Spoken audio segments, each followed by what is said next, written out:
other human rights organizations, as well as international institutions, get on the same call with us. First, for the protection of civilians. Ordinary people who have no skin in this fight should not be targeted for the horrible abuses and atrocities that we have seen committed against them. So that's the first one. While the war is continuing, our role is not to oppose war, whatever legitimate grievances both sides have with each other is not our concern. It is that the people who don't have any business in that fight should not be killed, should not be harmed, should not be injured, should not be targeted for some of the videos coming out of Sudan, it keeps you awake at night. They not only kill, they dismember and record themselves committing these war crimes, these crimes against humanity. And the second prong of that is we are documenting for prosecution. We are documenting to preserve evidence. We are working to provide all of that information to the institutions that would ultimately, including the International Criminal Court, that would ultimately, and the African Union, we are not leaving any stone unturned. The third prong of our approach is to insist that the world reimposes and expands the current arms embargo on Darfur across Sudan and penalize the countries that are providing arms. There are countries outside of the region, outside of Africa.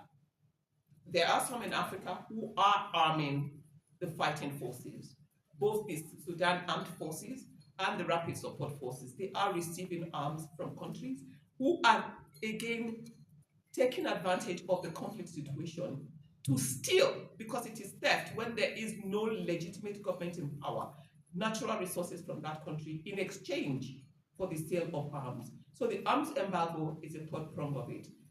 It's slow moving, as with most things international, but we are gaining traction. We saw that recently with the US sanctions against the leader of the Hemeti, the leader of the RSF, but also the sanctioning of other institutions related to that. And of course, declaring that a genocide is actually taking place in Sudan. I think I've covered all of the questions for me. Elizabeth.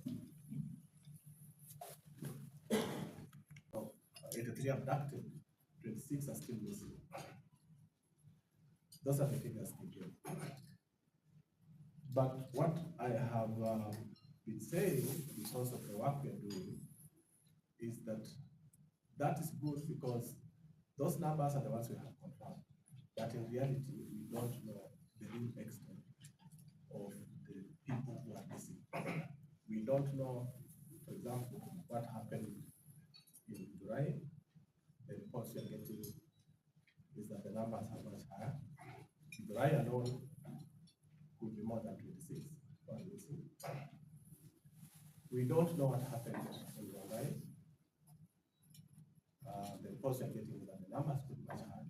The figures of Durai alone could be more than 30, could be more than 40. We don't know what happened in Ukuru, for example. And we don't know, because we since come to understand that there are several missing in Madare, there are several missing in Kibera, there are several missing in Kawale, there are several missing in many parts of Nairobi and other parts of the country. The challenge with that is that IPOA, which is supposed to be investigating these cases, Kenya National Commission is supposed to document. They have authority to set up a national inquiry, they can do that. But IPOA is supposed to investigate. One, they haven't been transparent. And two, we do understand there was pressure from the executive, particularly, and outright threats. Some of the threats were public. And we do understand this affected the investigation. With proper investigation, we would have been able to know what exactly happened. As is now, we don't know exactly.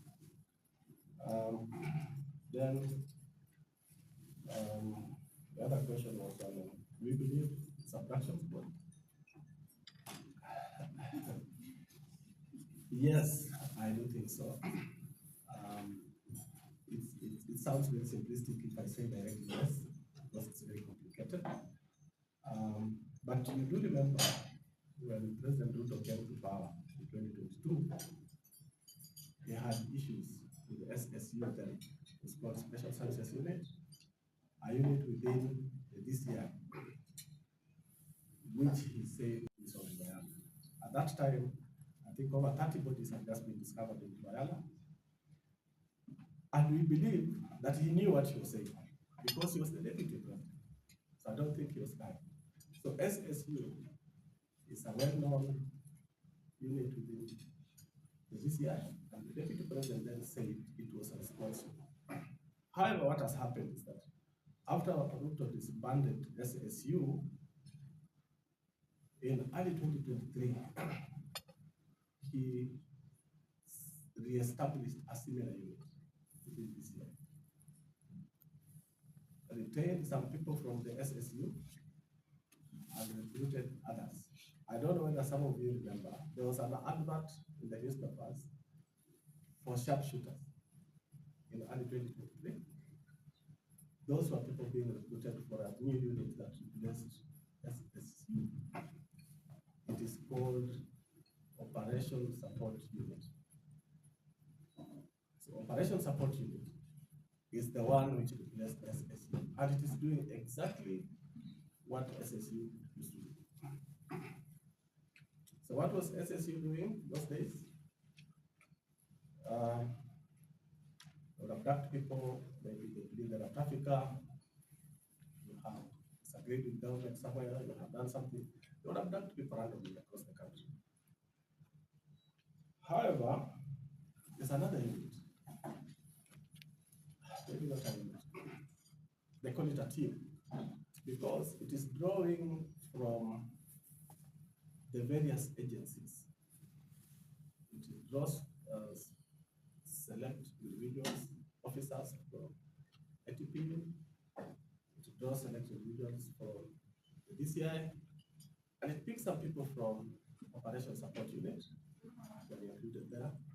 It picks up people from military intelligence, and it's called to continue to deny. They can come out in public, right? But when it comes to the direct confrontation, and those who have the leverage that you and I may not have, bring these facts before them and demand put a stop to it. Believe it or not, there are governments that are powerful enough to talk to other governments. There are presidents that are powerful enough to speak to other presidents if they stop that. Because there is a trade-off. Either way, no government, no country is an island. They rely on each other for one thing or the other. So what do? We look for those interlocutors to say, you are providing this support, you are providing this help. Why are you not asking these questions? Are you sure that the support and the assistance you're providing does not make you complicit in these abuses? And so the crimes of one becomes the crimes of the other because they are looking the other way. And that's what we want to make sure happens. None of us, whether journalists, civil society, human rights defenders, commentators, we cannot look the other way on this subject. We cannot. It concerns all of us. It could be me, it could be you. Many of us in this room are already under surveillance. We know, as a matter of fact, our staff are being surveilled every day. And so it behoves on us to identify who is doing what, who is responsible, and then take measures. I want to urge you, every one of you, you must have a protocol in place for your protection, for your safety. What's your trigger? Whether it's from the organizations that you work with, who is the first person you alert if anything happens to you? And what is the method you use? These phones that we carry about, these are homing devices. They are monitoring devices.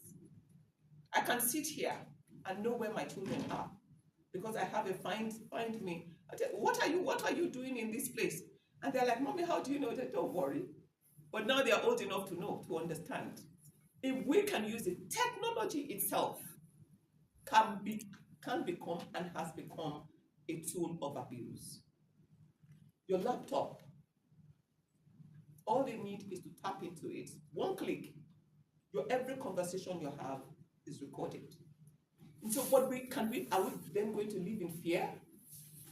Are we then going to all be silenced? Because that's the whole point. The point of these abductions is to chill out everyone, to make you fear for yourself and to practice self-censorship. That's the whole plan.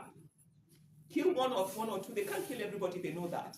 But kill one or two, the others will become afraid. If they are not afraid, their parents will become afraid for them. Their loved ones will become afraid for them and say, will you keep quiet? Are you the only person here? That's the whole plan. It's going to be up to us to ensure that it stops. Everybody that has gone missing must be accounted for. And we will confront them with the facts. How do we know that these individuals are security agencies? Fortunately for us, not everyone they've taken has ended up dead. Those who have come out of it are able to indicate if you are abducted for 7 days and suddenly you show up in a police station, should the police not be asking who brought you here if they were not involved? If you end up in the Directorate of Military Intelligence, how did you get there if they were not involved in the first place? So all of these, public denials, they are as much value as you want to put on them. It is clear who is behind this. It's complicated, but it is clear for those of us who are investigating, and we are unpeeling the layers behind it. It goes all the way. Listen, a cabinet minister has come up boldly to say, this is what I have seen, and this is unacceptable. It goes all the way up, all the way to the top, and that's where we have to take it. We have to take it to confront them, but we must have the data. Do your investigations well. We will do ours. Let's work together to put an end to it, because none of us is safe without it. I don't want to end on that very negative note. So, Elizabeth, I think there was a question for you on disability. Many Kenyans cannot get mental health services at a county level. I think there's more awareness of disability generally, including mental health conditions and psychosocial disabilities, and I have to appreciate the media for that and for sharing, a lot more stories. But I think still more needs to be done. Stigma, negative attitudes, all of those still remain a huge barrier to the enjoyment of human rights by people with mental health conditions. I'd also repeat that call that was made by someone we interviewed for one of our interviewees for our protest report from last year, calling for accountability and calling for justice. Look, if someone you love has been killed, abducted, disappeared in a really unjust way, it isn't a matter of appeal that will sort out your psychological distress. Seeing accountability will help, and therefore I'll reiterate that call that we made, that the Independent Policing Authority make the findings of the investigations, including of deaths, public, and that we see prosecutions and we see people being held to account. I think that will help. I'll also talk about just what we do with the findings that we have from our research more broadly, to say, so for example, from our research in Nigeria, following that, the then President Buhari shut down many traditional centers where people were being chained. I think the thing with disability rights is that it can be very invisible.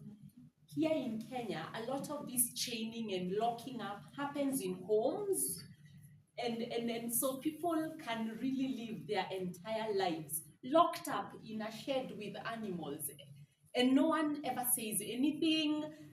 It is accepted, and that becomes the way that person lives. But that shouldn't be right. And I think that shedding light is a big part of the work that we do, making what is invisible visible, and then calling governments to account.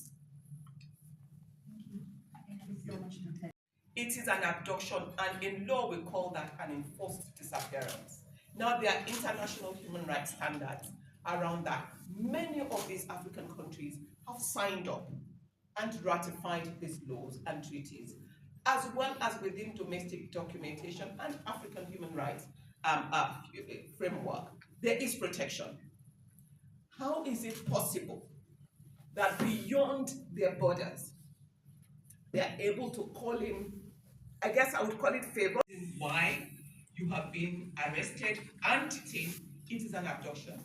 When you have been taken to an undocumented facility, or the fact of your arrest from your host countries, but it is unofficial, it is informal, and it is almost what I would call like a boys' club kind of situation where one president calls his brother president and said, "This guy in your country, who is from my country, is disturbing me. Why are you allowing it to happen?" It is the resistance that we must, it is this trend that we must all resist. It is, what happened with Maria Serungi here in Kenya is very instructive for me. The fact that she was able to get the message out very quickly that an abduction had happened was critical to her being released ultimately. Once we all got on social media, they realized that an abduction has to be secret for it to be effective. They couldn't hold her for as long as they planned, or perhaps the ultimate plan was to take her to Tanzania. As we've seen elsewhere, Ugandans have been taken from here and taken to Uganda. Turkish nationals and asylum seekers have been taken from here and taken back to Turkey. Rwandans have been taken from here, taken back to Rwanda, and completely disappeared. Nigerians have been taken from here and taken away. So the question is not just for the Kenyan authorities, it is for the authorities, including international institutions that provide protection for refugees and asylum seekers. And that is the strategy that we want to employ now. Working with those agencies and institutions to pull on their relationship with the government to ensure that this no longer continues. It is not acceptable. There must be people who are persecuted, people who are fleeing conflict, who are fleeing repression, who are fleeing situations that are unpalatable in their countries, must have a place of refuge. There must be a safe haven somewhere in this world. And in Africa, not all Africans can flee to the US or to Europe or to Canada. There must be a place of refuge in Africa. Kenya used to be that place. It used to be like a lighthouse. South Africa used to be one of those. Nigeria used to be one of those. The abductions hardly happen in West Africa. They are very blatant about this. They come at you, arrest you, take you away. You can go for years without anyone being able to ask questions or to visit you. But this is more insidious. Because in the period, in the interval where you are kept incommunicado, anything can happen. If you can even go to court and file habeas corpus. When there is nobody to be brought, how can the court enforce that? Because they would deny that you were arrested. This is the trend that we are focusing on.